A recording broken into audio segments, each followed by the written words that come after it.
Happy 4th of July weekend from the World Center of Racing, the Daytona International Speedway in Daytona Beach, Florida. This racetrack opened in 1959, and we're getting ready for the first of two NASCAR Sprint Cup Series practices here on this 2.5-mile super speedway.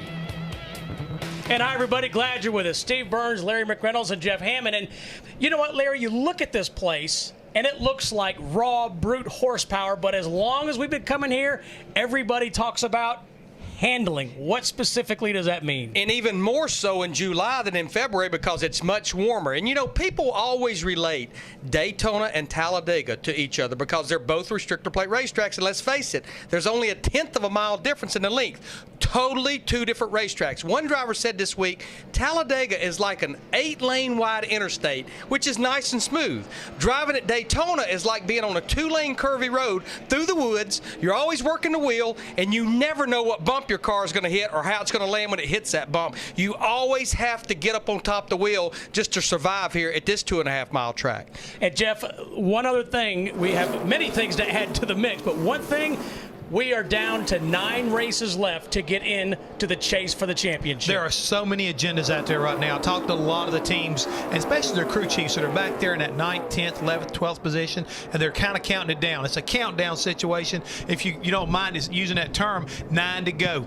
They are really focusing one race at a time, realizing what the big picture is, and they come here to Daytona. You know, that's what they're really worried about, is getting by here, because you never know when the big one's going to happen. You could be a victim, even if you're leading the race. So everybody's kind of like worried about getting by Daytona. As Larry talked about it, the D for Daytona, it doesn't have anything to do with simply the fact it's difficult. It's drivability. And sometimes it's dumbfounding because you can't figure out how to make a car work around here when it's July 4th type weather. As we talk about weather right now, we're starting this practice session at 4 o'clock in the afternoon. It has been a hot day here, and a lot of times the guys will tell you they're worried about getting a little bit confused because the racetrack gets a little bit better when the sun goes down, but they're all watching the fact that you may wind up needing to watch the weather because you don't want to wind up missing practice because of a thunder shower. So a lot of teams will get out here first and try to make some quick practice laps and get things rolling along to see exactly what they got. And right now, Tony Stewart's flexing his muscle down into turn 3. And Larry, speaking of weather, a 40% chance of thunder showers, but that's not really in play until later today. As I say, it's so easy to be a weatherman in Florida. If you don't like the weather, just wait 15 or 20 minutes, and it's always 50% chance of showers. Now, a little different agenda here because this is an impound race. You see right there, 97 degrees temperature. The track temperature, 136 degrees with a lot of humidity, and trust me, it feels every bit of it. But this is an impound weekend. And what that means is basically they're going to have 2 practice sessions, and you're going to see these guys working on drafting. And then we're going to have qualifying tomorrow afternoon, and then NASCAR's pretty much going to impound the cars, and then they'll be ready to race. So what you're going to see, especially the top 35 and owner points during this practice session, is they're pretty much going to be working on drafting. These 2 practices will be the only practice sessions they get ready, or they have getting ready to race. Looking up front right there, I just saw a glimpse of the 29 car. It doesn't look quite the same. Kevin Harvick's car painted up silver colors instead of his normal orange or red or yellow and red. That number 29 Pennzoil car this weekend, former winner here at Daytona. This practice scheduled for 1 hour 20 minutes. Then the NASCAR Nationwide Series teams will take to the track, followed by yet another Sprint Cup Series practice later this evening.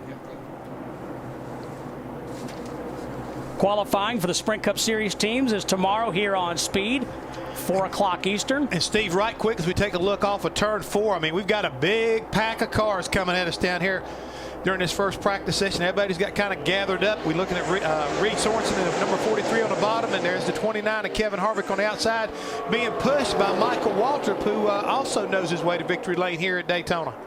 Yeah, Michael has 3 wins here total, 2 in the Daytona 500, 1 in the July race.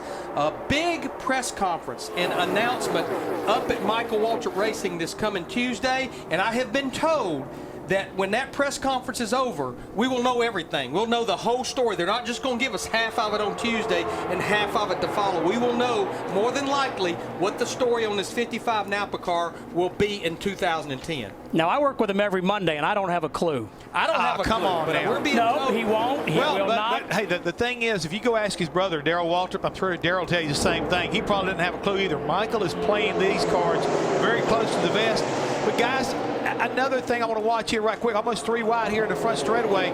This is only practice, guys. Remember what happened here during February? Every now and then, people make mistakes in these big practice packs, and you can't wind up going to a backup car. You don't believe me? Ask that guy in that 39 car, Ryan Newman. He got caught up in a wreck. You know, his own doings. Take a look right here. Last week's winner, here's Joey Logano in the 20 car. Look at the closing rate. Look how quick.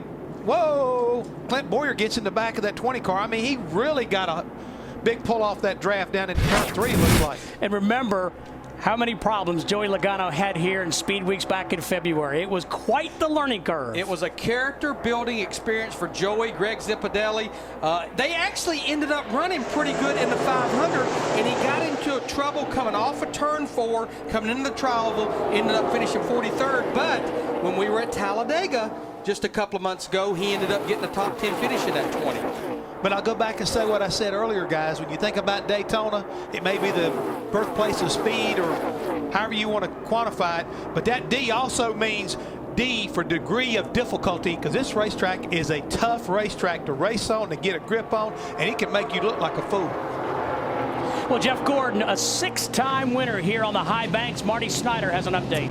And Steve, he's already made 1 run today in this practice session, said the car is hitting the ground pretty hard. I asked Steve Letarte and Jeff Gordon, you guys mentioned the weather, 97 degrees outside, track temperature 136. So why run this session? Steve Letarte said one simple answer, brand new right side tire. Remember we were here in February, we had problems with the right side tire. Goodyear's bought a new tire this time, and he said we need all the laps we can get on that brand new tire to learn about it, make sure we don't have any problems Saturday night. Send it over to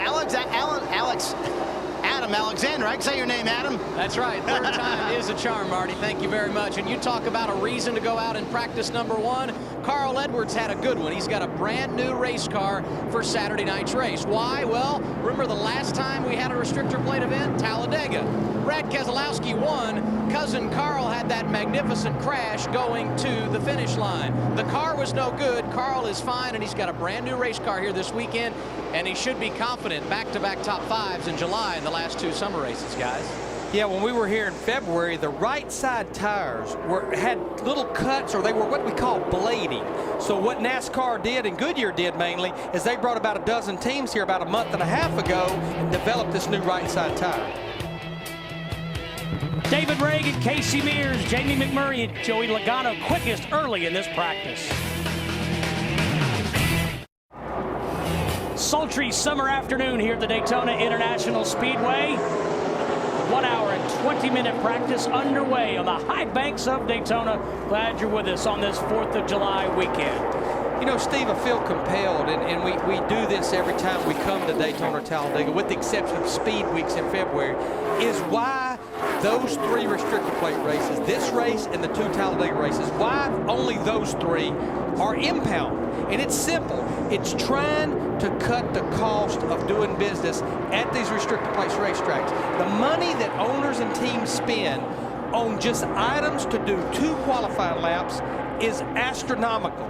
So when you force these guys to pretty much qualify with their race setup, it discourages light motor oil, light hubs, light all the parts and pieces that's going to make a car run faster in a restrictor plate race. Well, one other thing I want to add to that, and you've talked about it many, many times, when you come to a super speedway race, more times than not, what you have is what you've got.